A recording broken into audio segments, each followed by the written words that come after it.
বাংলাদেশের জাতীয় সংসদের ৩০০টি আসনের মধ্যে এমন একটি আসন আছে, এই আসনটি যে জিতবে সেই সরকার গঠন করবে। এটিকে অনেকে মিথ বললেও পরিসংখ্যান কিন্তু মিথের পক্ষে কথা বলে। ১৯৯১-এ আসনটি থেকে বিএনপির এমপি হন খন্দকার আব্দুল মালিক। ওইবার ১৪০ আসন নিয়ে সরকার গঠন করে বিএনপি। ১৯৯৬-এর জুনের নির্বাচনে ওই আসনে জয়ী হন আওয়ামী লীগের হুমায়ুন রশিদ চৌধুরী।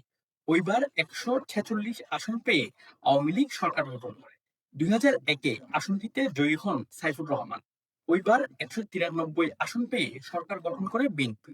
২০০৮-এ জয় পায় আওয়ামী লীগের আবুল মাল আব্দুল মুহিত। ওইবার ২৩০ আসন পেয়ে সরকার গঠন করে আওয়ামী লীগ। এতক্ষণ ধরে বলছিলাম সিলেট এক আসনের কথা। এটি জাতীয় সংসদের ২২৯ নং আসন। আসনটি মূলত সিলেট শহর নিয়ে গঠিত। মহা গুরুত্বপূর্ণ এই আসনটিতে যিনি জয়ী হন তিনি সরকারের মর্যাদাপূর্ণ জায়গা পান। এই আসন জিতে হুমায়ুন রশিদ চৌধুরী স্পিকার হন। সাইফুর রহমান ও আবুল মাল আব্দুল মুহিত দুজনেই হয়েছিলেন অর্থমন্ত্রী। এবার এই আসন থেকে বিএনপির মনোনয়ন প্রত্যাশী বিএনপি চেয়ারপারসন খালেদা জিয়ার উপদেষ্টা খন্দকার আব্দুল মুক্তাদির ও সিলেট সিটি কর্পোরেশনের সাবেক মেয়র আরিফুল হক চৌধুরী। খন্দকার আব্দুল মুক্তাদিরের পিতা খন্দকার আব্দুল মালিক ১৯৯১-তে এই আসনের এমপি ছিলেন। সাবেক অর্থমন্ত্রী সাইফুর রহমানের ঘনিষ্ঠজন হিসেবে সিলেটে ব্যাপক পরিচিত আরিফুল হক চৌধুরী। জামাত ইসলামী এই আসনে মাঠে নামিয়েছে জেলা জামাতের আমির মাওলানা হাবিবুর রহমানকে।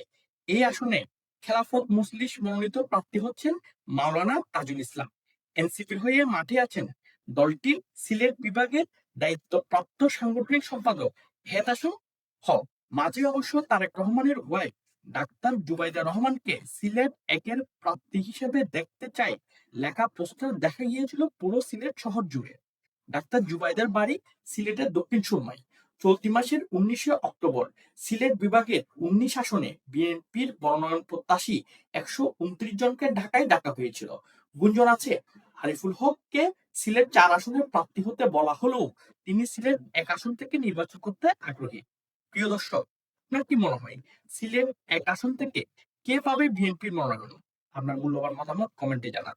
বাংলা বুলেটিন চ্যানেলের আজকে ভিডিওটি ভালো লাগলে ভিডিওটি লাইক ও শেয়ার করুন এবং বাংলা বুলেটিন চ্যানেলটি সাবস্ক্রাইব করুন।